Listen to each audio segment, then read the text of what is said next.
Okay, so again, now we are going to discuss about the rectus sheet. That we already seen the life part of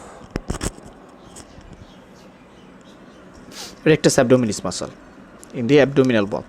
So this is the diagrammatic pictures. So you have to write down this or draw these pictures in the exam like this way. Okay, so in these pictures you have to know the layers of abdomen before backwards.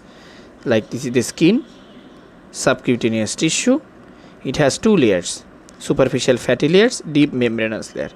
This subcutaneous tissue divided by two different layers. One is superficial fatty and deep membranous layer.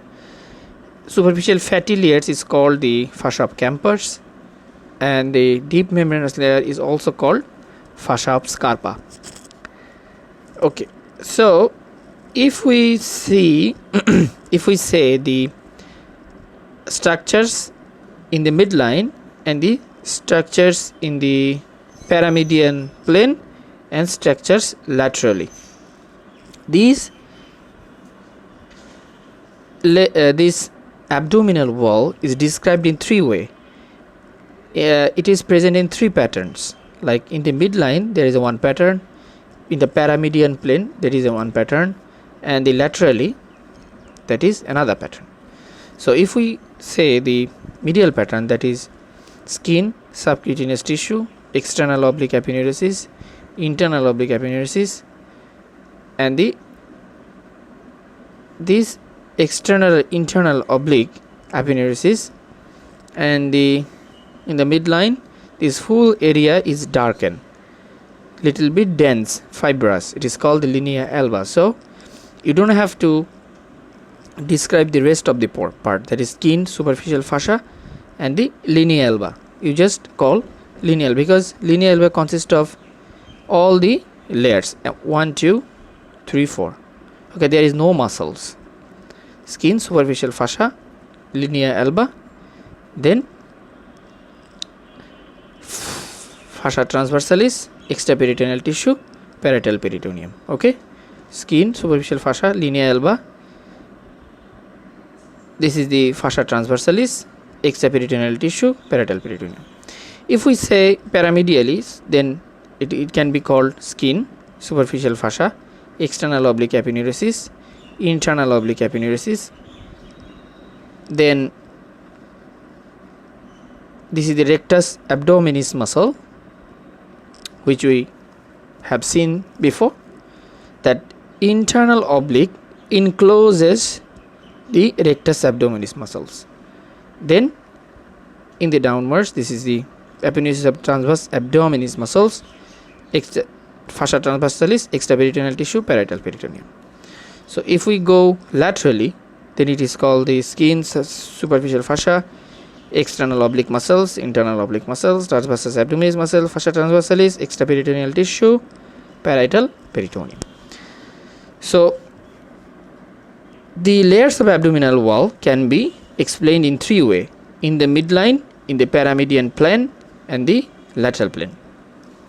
Okay, so this is the above arcuate line. So if we discuss the below the arcuate line, that is below the midline between umbilicus and the symphysis pubis. So there is imaginary plane in between umbilicus and symphysis pubis, is called the below arcuate line. So here you can see there are some changes of muscle pattern, like external oblique, internal oblique, and transversus abdominis. These three aponeuroses goes above the external oblique rectus abdominis muscles. Okay, so these three aponeuroses goes superior to rectus abdominis muscles. Okay, so there is no aponeurotic layer in the posterior wall of the rectus abdominis below the arcuate line. Okay, it is deficient. That means there is no aponeurosis of 3 muscles, but presents only the fascia transversalis. Okay, arcuate line, below the arcuate line. So there is no rectus, posterior wall of the rectus sheet. That means there is no aponeurosis. All goes superiorly of the rectus abdominis. So there is a only fascia transversalis present just inferior to the rectus abdominis muscle. So here you can see that aponeurosis of the skin, superficial fascia, then deep fascia is absent in abdomen. In a whole abdomen, deep fascia is absent. So this is the external oblique, this is the internal oblique, this is the transversus abdominis. They form in the midline as a merge. They merge with each other and goes to the another one. But in the inferiorly there is 3 important structures. Medially it is called the median umbilical fold or ligament, and laterally it is a median umbilical ligament. This is the medial umbilical ligament. So this represents embryonic content. Like in the median umbilical fold, it is called the median umbilical fold, it is called the obliterated umbilical cord. This median umbilical fold represents obliterated umbilical cord, and the medial umbilical ligament represents obliterated umbilical artery. This sometimes asked in the exam and can be said to the MCQ, that what substance or what structures represents the medial umbilical ligament or the median umbilical ligament. So medial and median.